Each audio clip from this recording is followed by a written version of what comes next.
તમારા ઘરોમાંથી વચન આવે ને, જેને અબોલા કહેવાય, એવા અબોલા લીધા છે, આવું કોચ માતા. હા મળે. હા છે. અબોલા છે. છે તમારા અબોલા.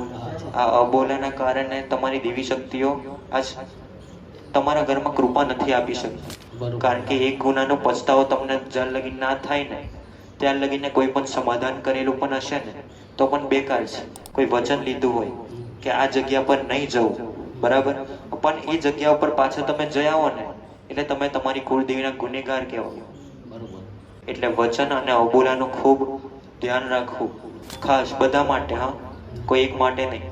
પિતૃને બધાને જ લાગતા હોય, એવું ના હોય કે પિતૃ કોઈને ના લાગે. બધાની પેઢીમાં પિતૃ તો હોય જ. એટલા માટે હવે તમે જાણશો, એના માટે જાણવું પડે કે તમારો પિતૃ કયા છે, કંઈક એવું એના સાથે થયું હોય, કોઈ આત્મહત્યા થઈ હોય અથવા કોઈ પણ એક્સિડન્ટ થયું હોય, એમાં કોઈ મૃત્યુ પામ્યું હોય અથવા કોઈ પણ દવાખાનાના દુઃખમાં મર્યું હોય.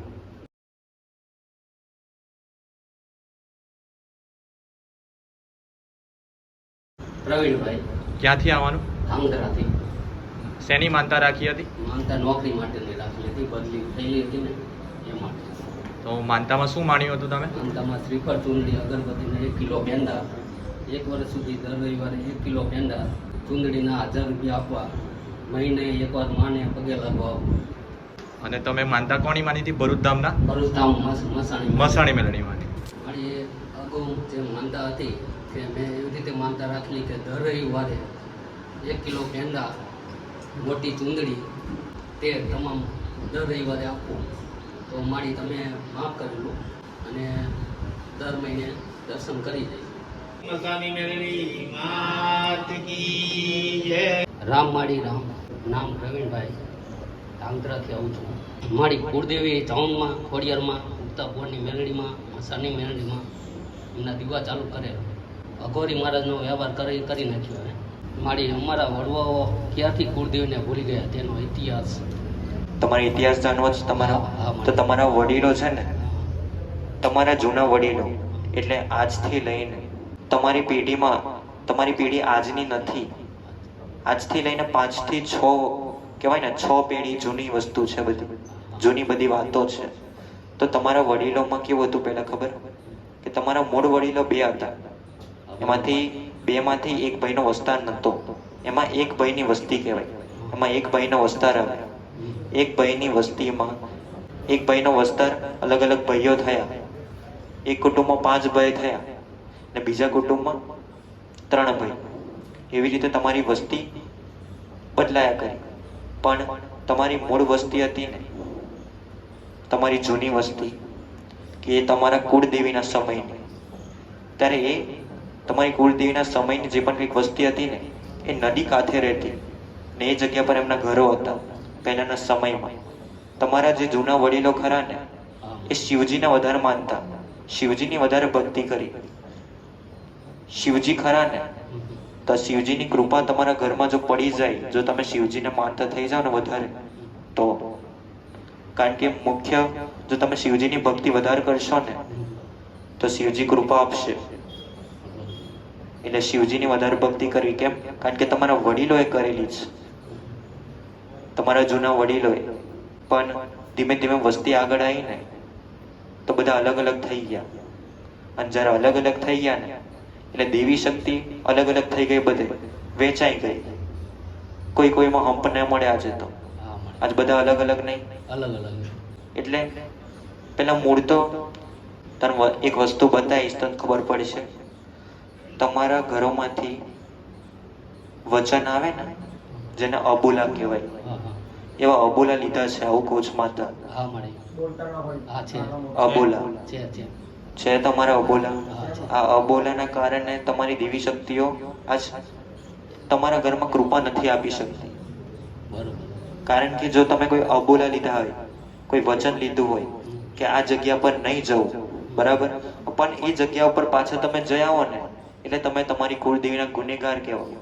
બરોબર. એટલે વચન અને અબોલાનું ખૂબ ધ્યાન રાખવું.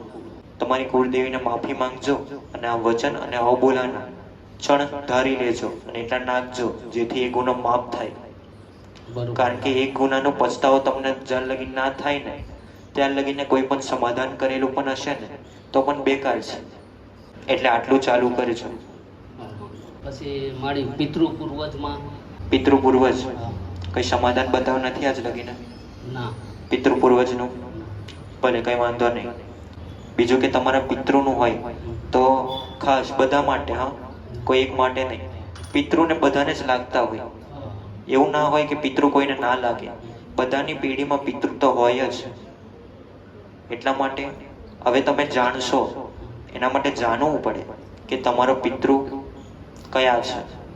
તો તમારો પિતૃ એ જે તમારા ઘરની અંદરથી બની ગયો હોય ને, કોઈ કંઈક એવું એના સાથે થયું હોય, કોઈ આત્મહત્યા થઈ હોય અથવા કોઈ પણ એક્સિડન્ટ થયું હોય, એમાં કોઈ મૃત્યુ પામ્યું હોય અથવા કોઈ પણ દવાખાનાના દુઃખમાં મર્યું હોય, જે આપઘાતમાં જ આવે બધું, એવી રીતે જો કોઈ મર્યું હોય ને એ તમારા ઘરોમાંથી તમારા પિતૃ લાગે. ને બીજા કે જે વસ્તી વગરના હોય, જેની કોઈ વસ્તી ના હોય, એ પિતૃ હોય.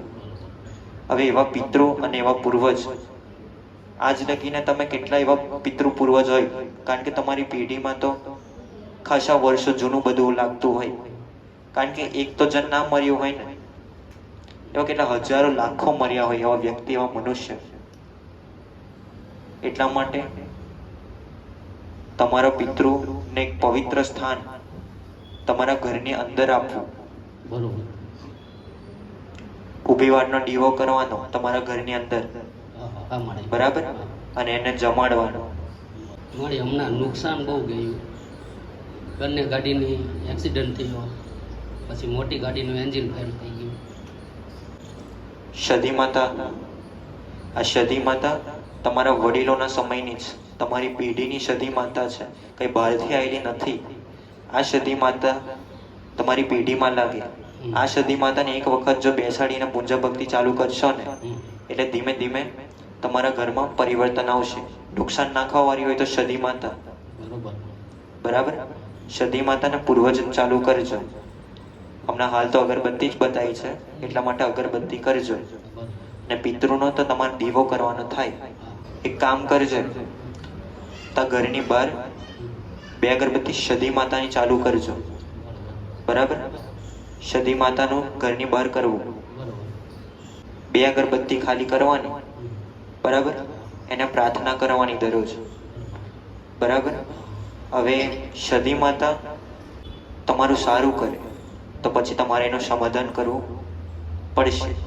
હા, મારી પણ ત્યાર લગીને એને અગરબત્તી કરો અને એને પ્રાર્થના કરવી. બરાબર. મારી ગઈ વખતે જૂના વાહનની વાત કરેલી, કે સાયકલની વાત કરેલી, 40 વર્ષ પહેલાં લીધેલી જૂની. એ તમારા ઘરો પાસે રહેતી હતી એ સાયકલ?